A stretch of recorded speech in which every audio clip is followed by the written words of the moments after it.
Hey folks, in this little video I want to just talk about the differences between sugar versus fat in terms of energy production. And so what you can do is you could actually calculate how many ATP you're going to get from, say, a certain amount of sugar and compare that to a certain amount of fat. And let's compare which one of the two gives the more energy as a result. So if we take a look at glucose, which has a molecular formula of C6H12O6, in the best case scenario, 1 mole or molecule of glucose is going to give 32 ATP, either moles or molecules, however you want to look at it. And when I say best case, we're talking about in the muscle tissue. Recall that in muscle tissue there's that added little bonus NADH you get from the cytosolic NADH that are produced in glycolysis. But anyway, so each glucose will give 32 ATP. So if there's a couple ways you could do this calculation. You could see how many ATP you get per carbon. So in glucose, if we just divide this by 6, okay, since we have 6 carbons of glucose, we get 5.33 ATP per carbon.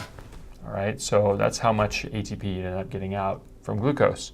Now, if you do the same type of calculation for the C12 fatty acid, this is the one that I did in the earlier video.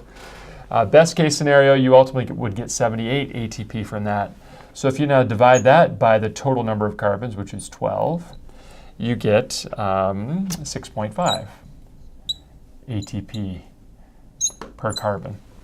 All right, now another way to calculate this, and I think it's probably a little bit more instructive.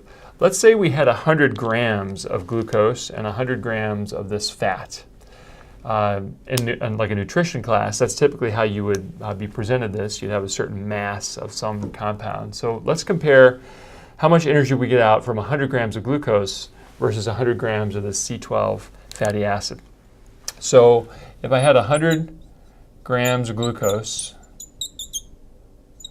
okay, the molecular weight of glucose, if you calculate out what that is 180 grams per mole. So the grams cancel, and this gives you a value of 0.555 moles of glucose. And we said that best case scenario, if we have 1 mole of glucose, it's going to give 32.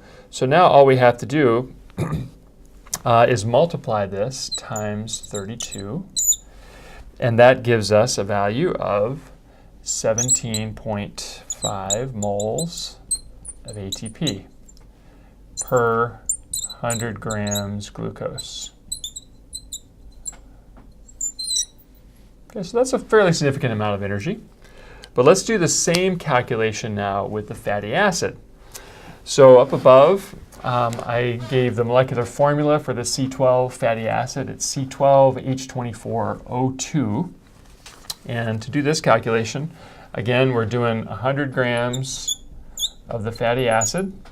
And we're going to divide that by the molecular weight of this, which is, let's see, 200.36 grams per mole.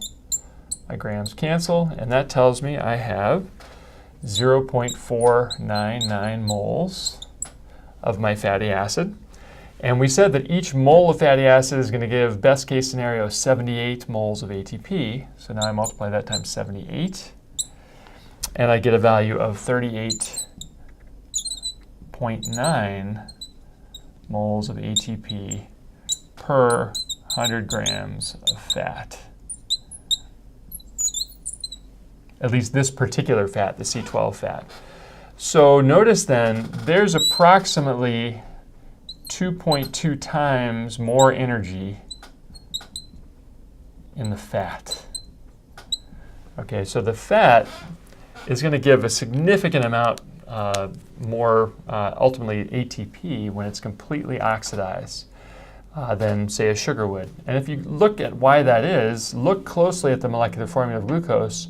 The carbons already have a number of oxygens present, whereas most of the carbons in the fatty acid chain are completely reduced. They don't have any oxygens already.